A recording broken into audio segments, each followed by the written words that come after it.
And never forgetting also that there is this other unseen hand that knows absolutely what consciousness is, who are experts in that fact. You're walking around couldn't care less. You're waiting for the next movie to come out and the next fashion and all that, what Hollywood's going to do next. But there's people there who have a thorough understanding of human consciousness, human psyche, human libido, and they're working on it 24/7 to feather their own nests and also to keep man in servitude, man whom they think is their creation. They think of man as just being one of their own, like somebody treats a pet. If you actually watch how people mostly treat their pets, when you really watch it, you'll find that the pet is a slave. Well, we have people ruling this society who think of human beings as pets and slaves. Yeah, they provide you with some food and they take you for a walk now and again, but they basically you are a pet and you'll be told where to sit and where to go and what to do. That should be obvious to people by now. But these individuals don't really have any fear of us. Well, they do have fear of us to the extent that they know if we were awakened what we could do. So their motive of why they would want to dumb down people is also highly practical. Remember, these people are very, very practical. They may be evil, but they're also very practical. They know that you don't want a mass of intelligent, free-thinking, self-aware, proactive, deeply concerned, spiritually empowered people. That's the worst threat that they can imagine. So it's very practical for them to keep people, what do they call it? One leash for one neck. Everybody in a complete sense of consent, with the illusion that they're independent. It doesn't work without that. You must absolutely have the illusion of independence and self-determination. And we have a problem then. We have a problem that to really, really be independent, to really be an individual, which in psychological terms is called individuation, that's difficult for most people. It's kind of tough. It requires work. It requires, to think and act in moral ways, and that's just too much trouble. I wish there was a halfway, stage. So the media goes, well, there is. We'll sell you the fashion of independence. You can buy into this. You can be a goth, a punk, you can be straight, you can be gay, you can be macho. We'll sell you all sorts of images to decorate your inauthentic life. And that will pacify you because there is a voice that's kind of screaming inside of you that you're not living an authentic life. We know that. We know that's a tough voice to live with. But you also can't really do anything about it because, you're lazy and you're weak. And you realize what you would have to sacrifice or lose if you really took the true moral way. The way of selfhood and the way of finding out who and what you are. We know that's difficult for you. So what we'll do is we'll manifest a bunch of simulacras. We have a whole industry creating false personas. But if you buy into that, and it's very easy to do that. I mean, it's just a matter of going down to the hairdresser and coloring your hair pink and wearing a couple of earrings and getting a few tattoos and, having a big t-shirt with anarchy written on it.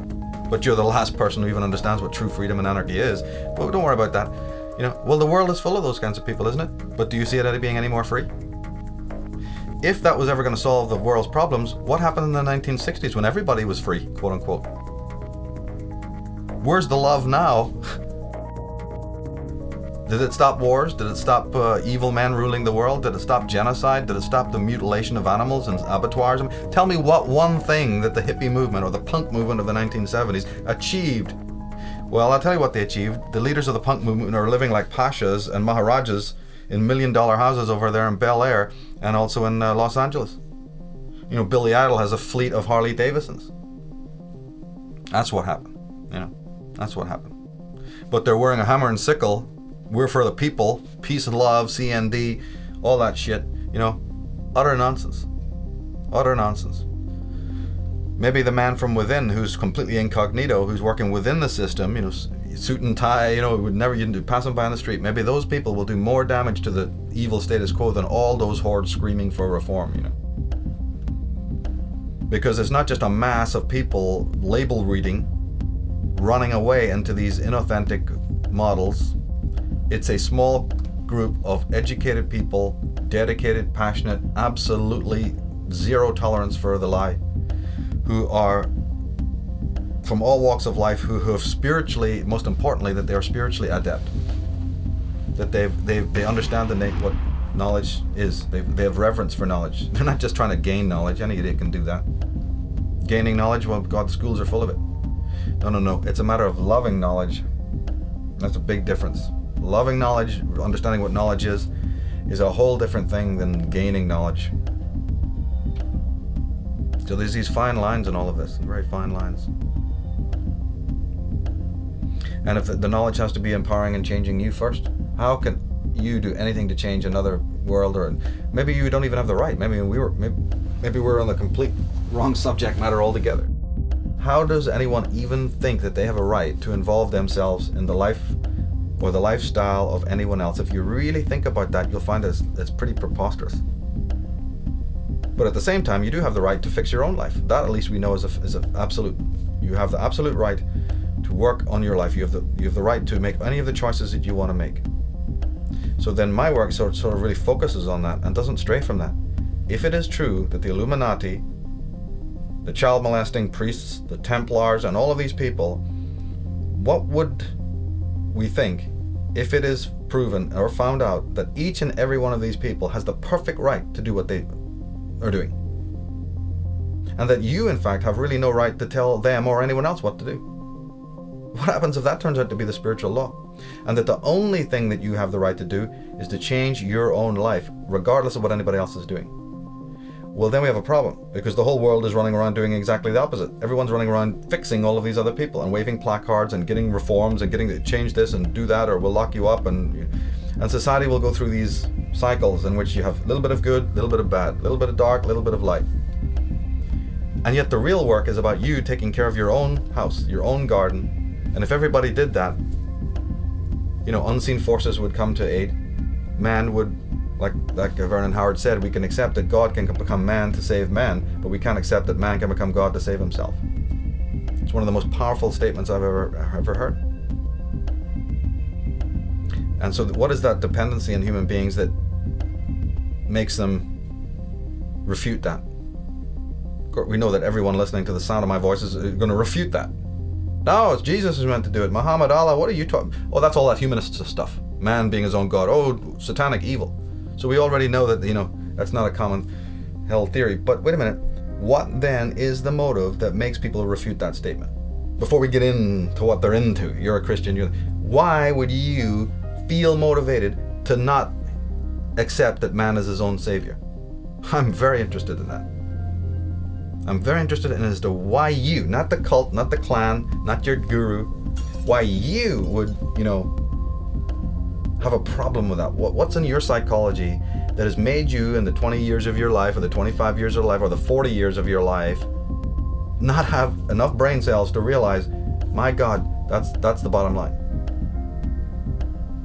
Because in my opinion, if you don't accept that, you are an unsane person. You're not insane, you're unsane. You're toxic, and you need to be quarantined or something. That's really the long and short of it, in my opinion. Then I want to get the crucifix out. As soon as I hear that somebody is, thinking that another authority, another person, has the rights over their mental and emotional and attitudinal and psychic life, I'm worried about that person, because I know that person has got some very serious psychological and existential problems right off the bat. Right off the bat. Then that person is going to be, a herd, part of some herd, or will be a controller of a herd, or will be manipulated by the herd, or whatever you want to call it. But that person is not going to end ever. You're never going to find that person, in doing good in the world, real necessary good at all. It's just a contradiction in terms. It's impossible. They may be sold the illusion or the delusion that they're doing wonderful work, because they give to Live Aid or the next stupid charity that pops up out of the woodwork. They were there. Great, you were there, yeah. Well, we had Live Aid, didn't we? When was that? 1982 or something? Did the world get any better? No, all that happened is Bono and Geldof got on their best clothes one day and walked off down there to Buckingham Palace, got on their bony knees and said, thank you, Mom, for their little award. Okay, that's what happened. And their kids will go to good schools, and they will have, $1 million hotels, and they'll have the best time of it, because they're sellouts. They're people who sold out or were already working for this cult of Dionysus, people's champions, in order to lead you away, just like in the Monty Python Meaning of Life.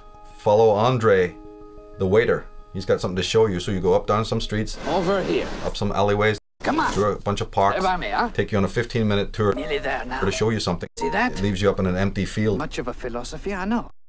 Fuck you. And then gets angry with you. Fuck off. You don't think it's very much. Don't come following me. Yeah. So keep on following Andre.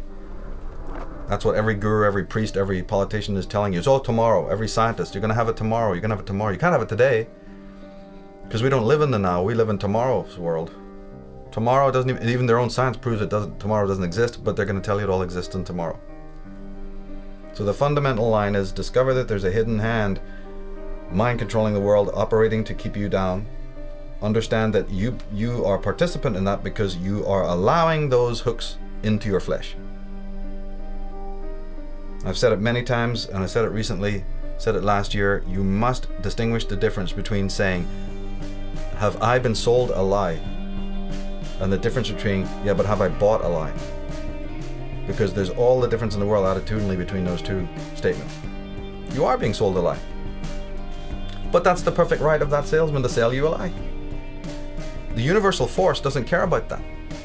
Universal force's judgment, field is not really operating on that frequency at all. The judgment field, the whole spiritual ball of wax begins based on whether or not you bought that lie. That's the clause, that's the nuance, that's the difference. It's a no different a rule than anything that applies when you're shopping downtown. I can't even think of how it would be different. This person prefers Gucci over, Versace. This person likes the Levi's over Wrangler. They have the right to sell you whatever they feel like. They have the right to even believe what they feel like. Somebody likes cappuccino, somebody else likes latte, mocha, right? Choice must be there.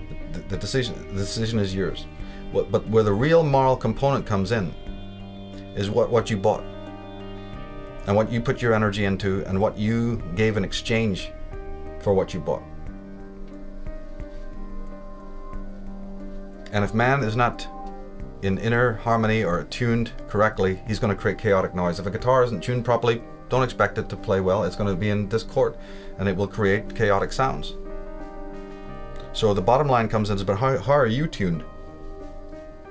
How are you tuning your inner instrument, your consciousness?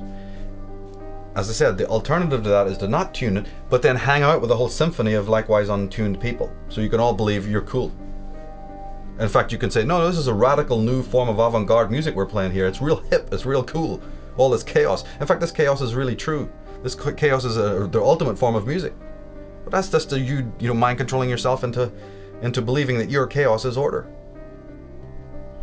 And unfortunately, there are very toxic people in the world who don't like order. They want chaos because they feel good in that chaos, and you're providing it for them.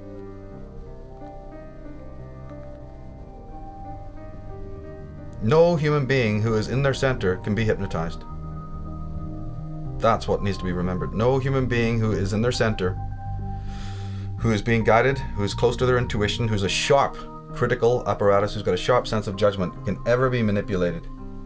Not for any permanent or lasting length of time. They can be diluted temporarily perhaps, but it's like a muscle you have to keep on working on, a muscle you have to keep on sharpening, like anything. And I really believe that a lot of the obstacles and challenges and tragedies that are occurring in the world, that's what this is for. This is the grinder. This is the thing that's sharpening the blades of intelligent people.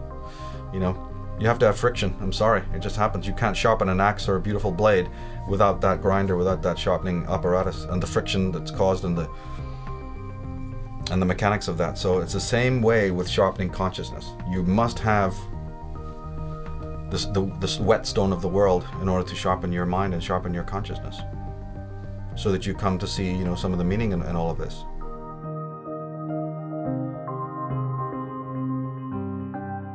And it's ultimately a discovery of your own self. It's not about a discovery of society or other people. All of it is a discovery of who and what you are, ultimately.